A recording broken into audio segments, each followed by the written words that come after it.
വീണ്ടും നമ്മുടെ കുക്കിംഗ് ചാനലിലേക്ക് ഏവർക്കും സ്വാഗതം. എൻ്റെ പേര് റുക്സാന അജ്മൽ. ഇന്ന് ഞാൻ നിങ്ങളുടെ മുന്നിലേക്ക് എത്തിയിട്ടുള്ളത് നമ്മുടെ ശരീരത്തിന് ഏറ്റവും ഹെൽത്തി ആയിട്ടുള്ള ഒരു വെജിറ്റബിൾ സൂപ്പിൻ്റെ റെസിപ്പിയുമായിട്ടാണ്. അതുമല്ല വളരെ ടേസ്റ്റിയുമാണ്, പെട്ടെന്ന് റെഡിയാക്കാൻ പറ്റുന്നതുമാണ്. ഇത് നമ്മളുടെ ഡയറ്റിൽ ഉൾപ്പെടുത്താവുന്നതാണ്. വെയിറ്റ് ലോസിന് വളരെ നല്ലതാണ്. ഹെൽത്തി ആയിട്ടുള്ള ഇൻഗ്രീഡിയൻസ് മാത്രം ചേർത്തുകൊണ്ടാണ് ഈ ഒരു വെജിറ്റബിൾ സൂപ്പ് റെഡിയാക്കിയിട്ടുള്ളത്. റെസിപ്പി ഇഷ്ടപ്പെട്ടെങ്കിൽ ലൈക്ക് ചെയ്യാനും സബ്സ്ക്രൈബ് ചെയ്യാനും മറക്കരുത്.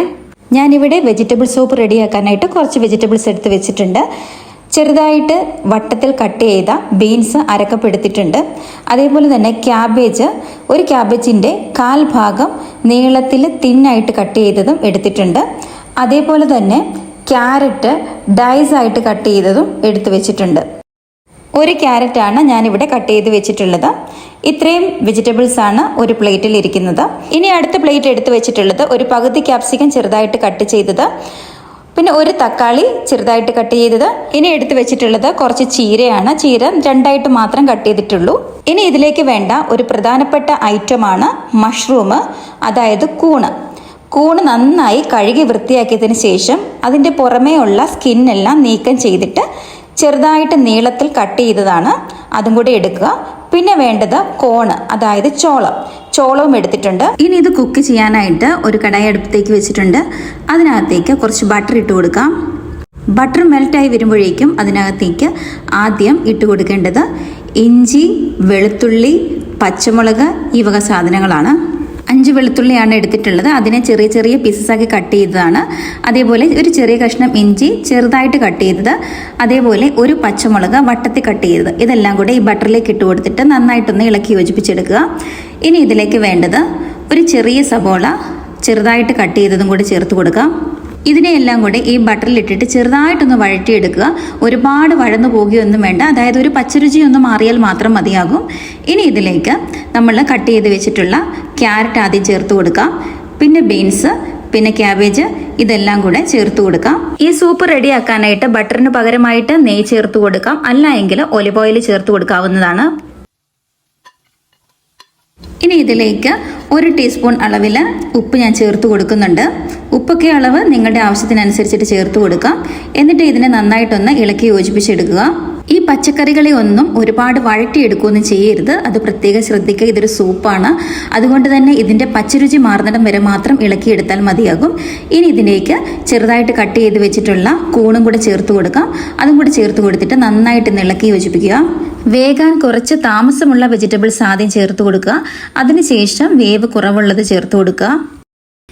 ഇനി ഇതിലേക്ക് ക്യാപ്സിക്കം ചേർത്ത് കൊടുക്കാം.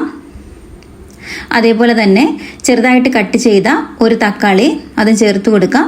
ഇത് രണ്ടും കൂടെ ചേർത്ത് കൊടുത്തതിന് ശേഷം വീണ്ടും ഒന്ന് ഇളക്കി യോജിപ്പിച്ചെടുക്കുക. ഞാനിവിടെ ഹെൽത്തി ആയിട്ടുള്ള ഇൻഗ്രീഡിയൻസ് മാത്രം ചേർത്തുകൊണ്ടാണ് ഈ ഒരു വെജിറ്റബിൾ സൂപ്പ് റെഡിയാക്കുന്നത്. ബട്ടർ തന്നെ ഉപയോഗിക്കാനായിട്ട് ശ്രമിക്കുക. ചീര ചേർത്ത് കൊടുക്കേണ്ടത് ലാസ്റ്റ് മാത്രമാണ്, നേരത്തെ തന്നെ ചീര ചേർത്ത് കൊടുക്കരുത്. ചീരയും കൂടെ ചേർത്ത് കഴിഞ്ഞാൽ ഒരുപാട് നേരം ഇളക്കരുത്. അതിൻ്റെ ഒരു പച്ചരുചി മാറുന്നിടം വരെ ജസ്റ്റ് ഒന്ന് ഇളക്കി കൊടുത്താൽ മതിയാകും. ഇതിലേക്ക് നമ്മൾ ഒരുപാട് പൊടികളൊന്നും ചേർത്ത് കൊടുക്കുന്നില്ല. ആകെ ചേർത്ത് കൊടുക്കുന്നത് കുരുമുളക് പൊടി മാത്രമാണ്. ഞാനിവിടെ വെള്ള കുരുമുളക് പൊടിയാണ് ചേർത്ത് കൊടുത്തിട്ടുള്ളത്. 1 ടീസ്പൂൺ അളവിൽ ചേർത്ത് കൊടുക്കുക. ഇനി നന്നായിട്ടൊന്ന് ഇളക്കി യോജിപ്പിച്ചതിന് ശേഷം ഇതിലേക്ക് ഓട്സ് ചേർത്ത് കൊടുക്കുക. ഞാനിവിടെ 1/4 കപ്പ് അളവിൽ ഓട്സ് ആണ് എടുത്തിട്ടുള്ളത്. ഓട്സും കൂടെ ചേർത്ത് കൊടുത്തിട്ട് വീണ്ടും അതിനെ ഒന്ന് ഇളക്കി യോജിപ്പിച്ചെടുക്കുക. ഓട്സ് ഉപയോഗിക്കുന്നത് ഈ സൂപ്പിന് വളരെ ടേസ്റ്റാണ്. എല്ലാവരും ഒന്ന് ട്രൈ ചെയ്ത് നോക്കിയിട്ട് അഭിപ്രായം അറിയിക്കണേ. സൂപ്പിന്റെ ഗ്രേവി തിക്കാകാൻ വേണ്ടിയിട്ട് ഈ ഒരു ഓട്സ് തന്നെയാണ് ഉപയോഗിക്കുന്നത്. എല്ലാവരും ട്രൈ ചെയ്ത് നോക്കുക, വളരെ ടേസ്റ്റിയാണ്. ഇനി ഇതിലേക്ക് ഞാൻ 5 ഗ്ലാസ് വെള്ളം ചേർത്ത് കൊടുക്കുന്നുണ്ട്. ഇവിടെ നമ്മൾ ഹെൽത്തി ആയിട്ടുള്ള ഒരു ഇൻഗ്രീഡിയൻറ്റ് സോട്ട് ചെയ്യാനായിട്ട് മറന്നു പോയിട്ടുണ്ടായിരുന്നു. നമ്മുടെ കണ്ണിൻ്റെ ഹെൽത്തിന് ഏറ്റവും ഇമ്പോർട്ടൻ്റ് ആയിട്ടുള്ളതും വിറ്റമിൻസ്, മിനറൽസ്, ഫൈബർ എല്ലാം കൂടെ ചേർന്നിട്ടുള്ള ചോളമാണ് മറന്നുപോയത്. അത് നമ്മൾ ബട്ടറിലിട്ടിട്ടൊന്ന് സോട്ട് ചെയ്തെടുക്കുന്നുണ്ട്. അതേപോലെ ചോളത്തിൽ ഫാറ്റ് വളരെ കുറവാണ്. ഈ സൂപ്പ് നമ്മുടെ ബോഡിയെ ഹെൽത്തി ആക്കി വെക്കാനായിട്ട് ഡിന്നറിൽ ഉൾപ്പെടുത്താവുന്നതാണ്. രാത്രി നേരങ്ങളിൽ കഴിക്കുന്ന ഫാറ്റി ആയിട്ടുള്ള ഫുഡൊക്കെ ഒഴിവാക്കി ഇതേപോലെ സൂപ്പ് ഉണ്ടാക്കി കഴിക്കുക, വളരെ ഹെൽത്തിയാണ്. ഇനി ഇതിലേക്ക് സോട്ട് ചെയ്ത് വെച്ച ചോളം കൂടെ ചേർത്ത് കൊടുത്തിട്ട് നന്നായിട്ടൊന്ന് ഇളക്കി യോജിപ്പിച്ചെടുക്കുക. ഈ സമയത്ത് ഉപ്പ് കുറവായത് കാരണം ഞാൻ കുറച്ചും കൂടെ ഉപ്പ് ചേർത്ത് കൊടുക്കുന്നുണ്ട്. ഇനി ഇതിനെ നന്നായിട്ടൊന്ന് ഒരു 15 മിനിറ്റ് നേരത്തേക്കിന് തിളപ്പിച്ചെടുക്കുക. ആദ്യത്തെ 3 മിനിറ്റ് നന്നായി തിളച്ചതിന് ശേഷം ലോ ഫ്ലെയിമിലേക്ക് മാറ്റുക. വെജിറ്റബിൾസ് ഒക്കെ ഒന്ന് കുക്കായി കിട്ടാനായിട്ടും അതേപോലെ തന്നെ ഓട്സ് ഒക്കെ ഒന്ന് തിക്കായി കിട്ടാനായിട്ടും ഇത് ഹെൽപ്പ് ചെയ്യും.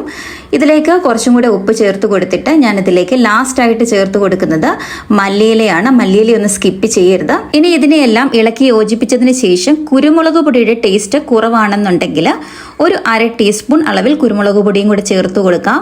ഇനി ഫ്ലെയിം ഓഫ് ആക്കിയതിന് ശേഷം സെർവ് ചെയ്യാവുന്നതാണ്. ടേസ്റ്റിയും അതിലേറെ ഹെൽത്തിയുമായിട്ടുള്ള ഈ ഒരു വെജിറ്റബിൾ സൂപ്പ് എല്ലാവർക്കും ഇഷ്ടപ്പെട്ടെന്ന് വിചാരിക്കുന്നു.